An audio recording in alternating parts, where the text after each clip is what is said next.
Traoré Souleymane est connu dans la sous-préfecture d'Ara comme l'un des agents reboiseurs les plus performants. Aujourd'hui, il fait une découverte surprenante dans le périmètre forestier des villages Aérobo et de Midakro, en bordure du fleuve Comoé, sur une étendue d'environ 5 km. Cette scène d'abattage massif des bois de tout genre, surtout d'œuvres et d'ébénisterie. Pour lui, c'est l'œuvre d'exploitants clandestins. Ça, c'est un fromager, il a plus de 120 de diamètre, 2 morceaux, A et B, on peut le couper à A et B. Il a plus de 50 ans. Voilà comment ils ont abattu. L'abattage clandestin de bois dans la région alimente le marché national. Un marché national principalement approvisionné par de petits opérateurs économiques locaux qui opèrent souvent dans l'informel, voire dans l'illégalité.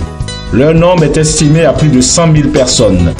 L'exploitation à la tronçonneuse, conduite généralement à petite échelle par des scieurs ou agriculteurs individuels ou réunis dans de micro-entreprises, est destinée à satisfaire une demande nationale croissante. Les scieurs artisanaux, puisque l'exploitation non industrielle est officiellement interdite depuis l'année 2013, sont aussi appelés clandestins et leur production prend souvent le nom de bois ou sciage clandestin. L'interdiction du sciage à façon de 2013 visait à limiter les effets d'une activité considérée comme un facteur de déforestation susceptible de remettre en cause les efforts d'aménagement du massif forestier.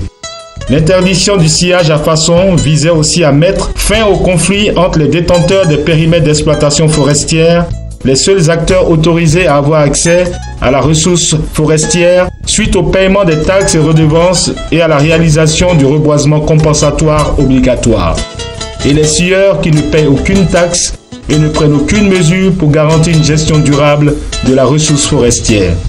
Malgré les tests en vigueur, l'exploitation clandestine de bois en Côte d'Ivoire gagne du terrain. Elle est même promise à un bel avenir tant que les besoins nationaux en bois seront marginalisés au profit de l'exportation.